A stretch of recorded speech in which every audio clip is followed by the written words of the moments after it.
Sabe aquela mania de carregar o celular a noite toda?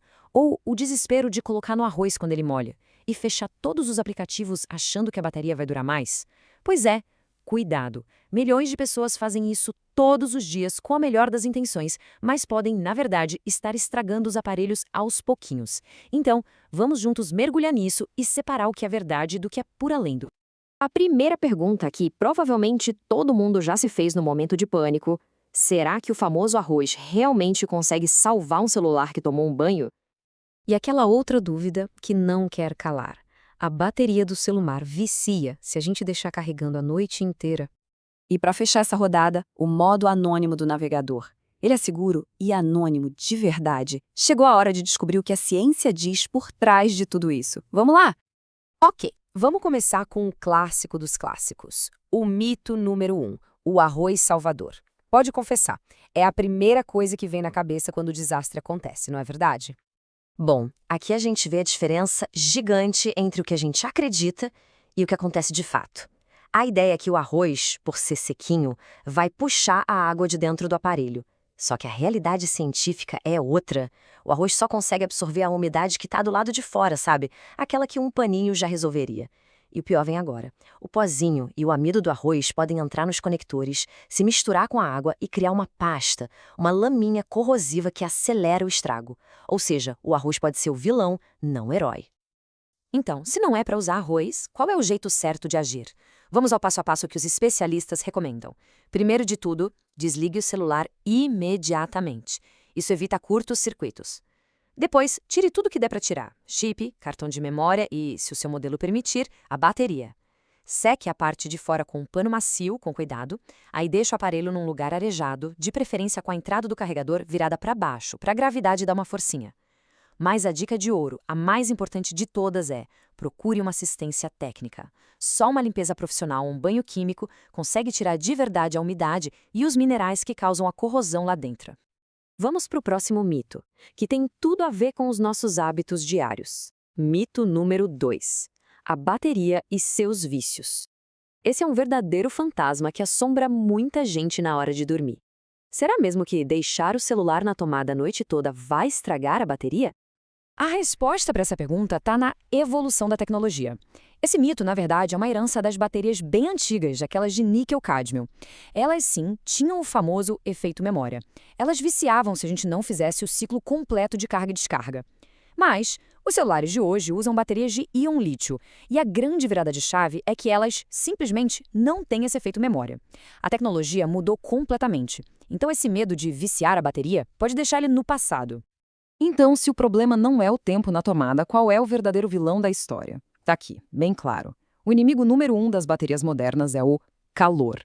O calor em excesso acelera a destruição química dos componentes da bateria e isso diminui a vida útil dela para sempre. É um dano silencioso que não tem volta. Isso nos leva a algumas dicas bem práticas. Primeiro, pode relaxar. Os celulares de hoje são inteligentes. Eles param de receber energia quando chegam em 100%. O ponto crucial é fugir do calor enquanto carrega. Ou seja, nada de deixar o celular debaixo do travesseiro ou no painel do carro pegando sol. Use sempre carregadores originais ou pelo menos certificados. Os piratas muitas vezes não têm essa tecnologia que corta a energia e podem superaquecer o aparelho. E aqui vai uma dica de ouro. Tentar manter a carga entre 20% e 80% é o ideal para fazer a bateria durar muito mais tempo. Agora vamos para um mito que o marketing adora nos contar. Mito número 3. A guerra dos megapixels. Aquela ideia de que um celular com 108 megapixels é automaticamente melhor do que um de 12. Será? Para a gente entender isso de um jeito fácil, vamos usar uma analogia. Pensa que a câmera do celular é um quintal e está chovendo. A luz que entra na câmera é como se fosse a água da chuva. E o objetivo é bem simples: coletar o máximo de água, ou seja, o máximo de luz possível. Continuando nessa ideia, o sensor da câmera é o tamanho total do quintal.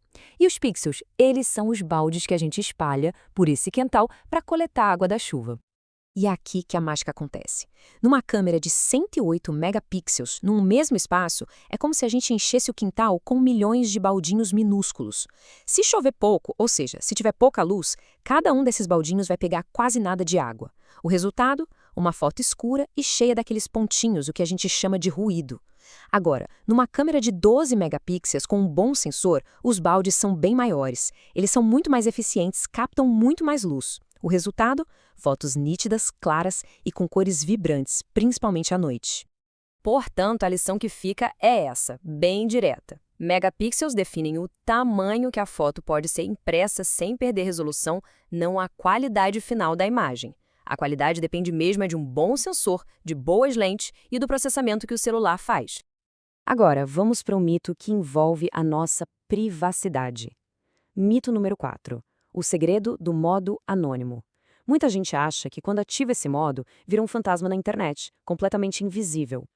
Essa tabela aqui deixa tudo bem claro. O que o modo anônimo faz de verdade? Bom, ele impede que o seu computador, o seu aparelho, salve o histórico e os cookies daquela navegação. Ou seja, ele esconde o que foi feito de outras pessoas que usam o mesmo dispositivo. Mas, e esse mas é gigante, ele não esconde a atividade do seu provedor de internet, do site que está sendo visitado, ou da rede do seu trabalho ou da sua escola. Seu endereço de IP continua ali totalmente visível. Em resumo, a privacidade é local, não universal. E para terminar, um mito bônus bem rapidinho. Mito número 5. Fechar aplicativos ajuda? Aquele gesto que virou quase um reflexo de sair fechando tudo que está aberto em segundo plano. A gente acredita que isso vai economizar a bateria e deixar o celular mais rápido. Mas a realidade, nos sistemas modernos como Android e iOS, é justamente o contrário. O sistema é super inteligente. Ele foi projetado para congelar os aplicativos em segundo plano, fazendo com que eles gastem quase nada de energia. Quando a gente força o fechamento, na verdade, estamos fazendo o processador trabalhar mais para ter que reabrir aquele aplicativo do zero da próxima vez. E esse processo, sim, gasta mais bateria do que só deixar o app ali quietinho em espera. Uau, quanta coisa a gente desvendou aqui, hein? Então, depois de derrubar todos esses mitos, o que a gente faz com essa informação toda? Vamos dar uma organizada nos pontos principais? Então vamos lá, resumo da ópera. Primeiro, arroz não salva, pelo contrário, pode até piorar o dano no celular molhado. Segundo, o verdadeiro inimigo da bateria é o calor, não o tempo que ela passa na tomada. Terceiro, qualidade de foto vem de sensor e pixels grandes, não só de um número gigante de megapixels. Quarto, modo anônimo só te esconde de quem usa o seu aparelho, não do resto da internet. E quinto, deixar os apps em segundo plano é, na verdade, mais eficiente do que ficar fechando tudo. E agora a pergunta final é, em qual desses mitos muita gente por aí ainda acreditava? Saber a verdade não só ajuda a gente a economizar uma grana, mas também a fazer nossos aparelhos durarem muito mais. Então, fica aqui o convite. Deixa um comentário contando pra gente, vamos conversar sobre isso. E aproveita e já diz qual outro mistério da tecnologia a gente deveria desvendar no nosso próximo encontro.